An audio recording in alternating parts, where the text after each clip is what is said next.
Obrigada, Sra. Coordenadora. Cumprimento os Srs. Deputados. Cumprimento o Sr. Professor Mário Cordeiro. Foi com muito gosto que o ouvi. Revejo-me em muitas daquilo que disse, porque são verdades absolutamente insufismáveis, não há como rebater. É evidente que uma criança necessita de ter o seu pai e necessita de ter a sua mãe, isso não há dúvida nenhuma. Não há dúvida também que uma coisa é a relação homem-mulher, a relação conjugal, outra coisa é a relação parental, portanto estamos absolutamente de acordo. Mas também o Sr. Professor falou da questão que quando não há consenso, e foi esta a frase, eu escrevi, é para isso que existem os tribunais. E é precisamente por isso que nós estamos aqui. Nós estamos a regular e estamos a legislar sobre aquelas situações em que não há consenso, porque quando há consenso, as partes podem acordar naquilo que querem e no regime que melhor satisfaz as suas pretensões, as suas disponibilidades, a sua forma de vida. Portanto, aqui é quando não há acordo. E devo dizer que, para o PSD, quando se fala em progenitor, não interessa se é homem, se é mulher. Ou seja, nós entendemos que a criança deve ficar com os dois progenitores. Sendo que, quando não é possível ou quando tal não corresponde ao seu superior interesse, deve ficar com aquele progenitor que melhor salvaguarda e protege o seu superior interesse. E pode ser o pai, pode ser a mãe. Eu, enquanto advogada, já inibi mães do exercício das responsabilidades parentais em tribunal. Não é pelo facto, não é nada que seja inato, que nasça connosco, não é pelo facto de ser mulher que se pode ser uma boa mãe. Eu conheço péssimas mães, conheço ótimas mães, conheço péssimos pais, conheço ótimos pais. Portanto, a questão não vejo isso como uma questão de género. E também sobre isso queria perguntar ao Sr. Professor, portanto, se em termos científicos tem alguma coisa a dizer relativamente a isto.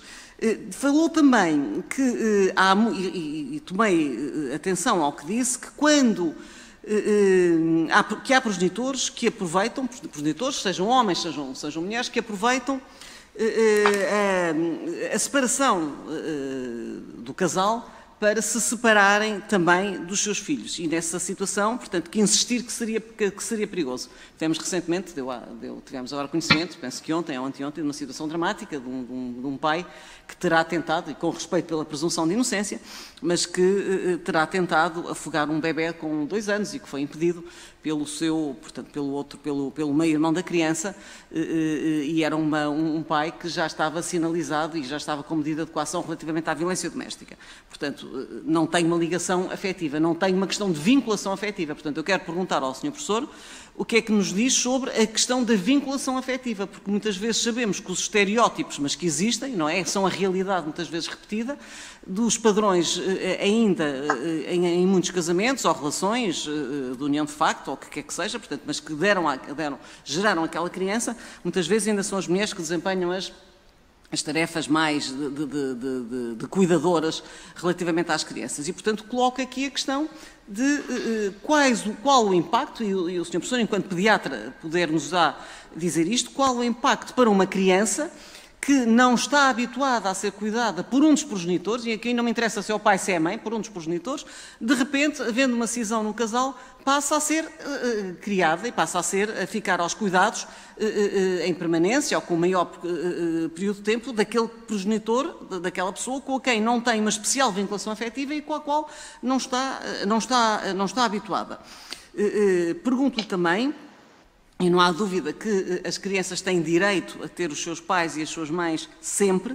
Também o modelo de 15 em 15 dias e de pai de fim de semana é muito mau, até porque isto leva a que os pais e as mães, a pessoa que tem este regime de visitas, quando está com a criança, tem muita dificuldade até em exercer as competências de educação, em repreender, e tudo isso faz parte do processo de crescimento, porque quando estão com elas têm muito pouco tempo, portanto, e precisam nem querem ser vistos como os maus da fita, portanto, precisam de aproveitar esse tempo também com tudo que daí advém.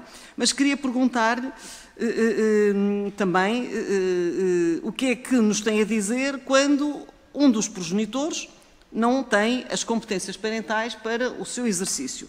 Dizer-lhe também e referiu relativamente à violência doméstica que isto quer dizer, os números não enganam. Claro que há violência doméstica, claro que há maus tratos, claro que há abusos por parte de mulheres, portanto, sendo elas as agressoras, e claro que há vítimas por parte dos homens, mas a esmagadora maioria diz-nos que é precisamente o contrário, até pela própria natureza das coisas, porque os homens são muito mais fortes do que as mulheres, no caso da força física. No caso da violência psicológica, não, mas, portanto, os dados estão em cima da mesa. Dizer também se entende que o exercício da parentalidade é um instrumento para a realização da igualdade de género, ou se entende que as responsabilidades parentais se devem pautar pelo superior interesse das crianças, porque não me parece, do nosso ponto de vista, que seja o exercício das responsabilidades parentais, que seja essa a sede própria para saber se as mulheres estão a dedicar mais tempo ao lar ou não. Portanto, aqui o que interessa é qual o melhor, porque a criança existe, não pediu para nascer e, portanto, tem que ser cuidada e alguém tem que cuidar e de preferência aos dois. Para concluir, Sra. Deputada. Só muito bem para concluir.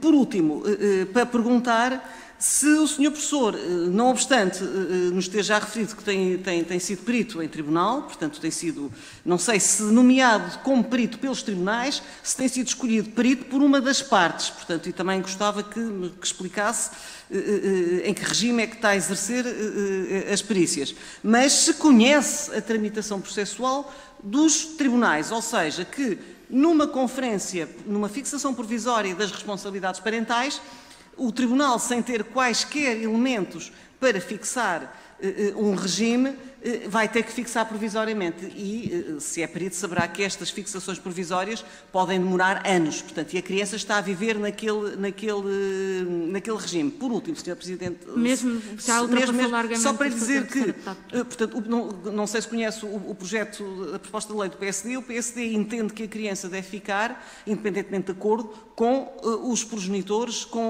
que melhor salvaguardem o seu superior interesse. Se for a residência alternada, ótimo, fantástico, muito bem. Se não for, não podemos sequer correr o risco de pôr uma criança, um minuto sequer que seja, numa situação de perigo. Muito obrigada.